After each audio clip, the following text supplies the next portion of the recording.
It's a new year and a new chance for you to make a fresh start with your compliance. For it, we're going to be bringing you a daily tip, strategy, or idea that you can use to improve your program.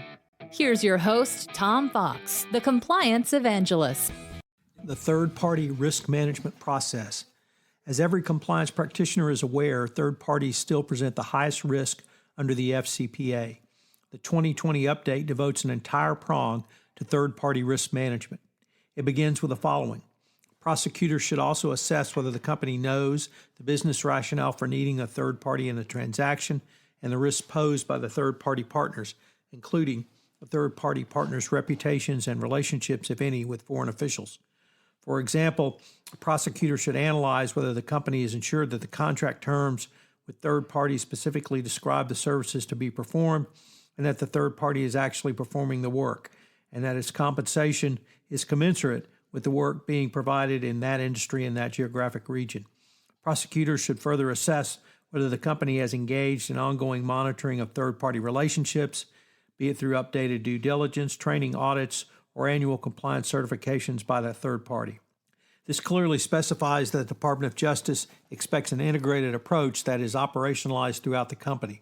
This means you have a full process for the full life cycle of third-party risk management.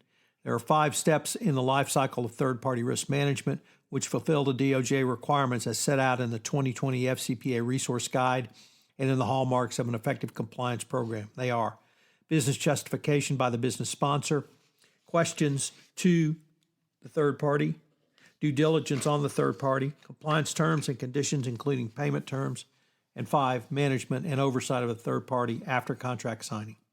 Business justification. This step breaks down into 2 parts, business sponsor and business justification. The purpose of the business justification is to document the satisfactoriness of the business case to retain a third party. The business justification should be included in the compliance review file assembled on every third party at the time of the initial certification, and again, if the third party relationship is renewed. It is mandatory that this document be filled out and completed by the business sponsor, who will be the primary contact with a third party for the life of the business relationship.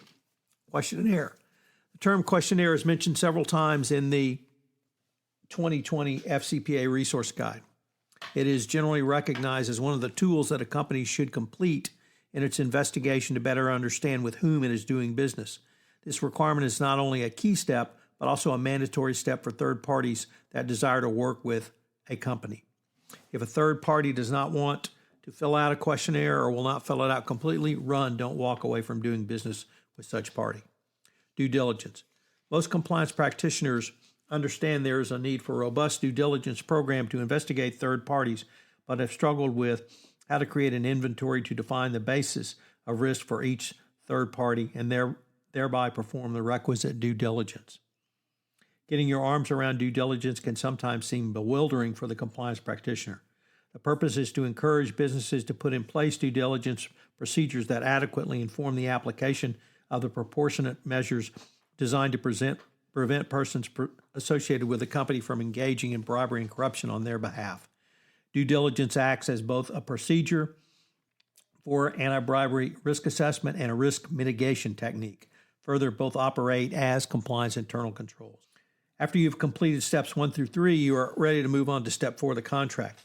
According to the 2020 FCPA Resource Guide, additional considerations include payment terms, how the payment terms compare to the typical terms in industry and country, as well as the timing of the third party's introduction to the business. The contract. You must evaluate the information and show that you've used it in your process. If it is incomplete, it must be completed. If there are red flags which have appeared, these red flags must be cleared, or you must demonstrate how you will manage the risk identified. In other words, you must document that you have read, synthesized, and evaluated the information garnered in the business justification questionnaire and due diligence. As the DOJ and SEC continually remind us, a compliance program must be a living, evolving ecosystem and not simply a check-the-box exercise. Management of the relationship. While the work done in the 4 steps above are absolutely critical, if you do not manage the relationship, it can all go downhill very quickly, and you might find yourself with a potential FCPA violation. There are several different ways you should manage your post-contract relationship. The evaluation is clearly focused on several key components that you will need to evaluate, then reevaluate during the pendency of the relationship. Incentivizing through compensation issues, training, and ongoing monitoring through oversight and auditing are key tools that the DOJ expects you to use going forward after the contract is signed. So what are today's 3 key takeaways? Number 1, you must utilize the full 5-step process for third-party risk management. If you cannot utilize the 5-step process, explain why.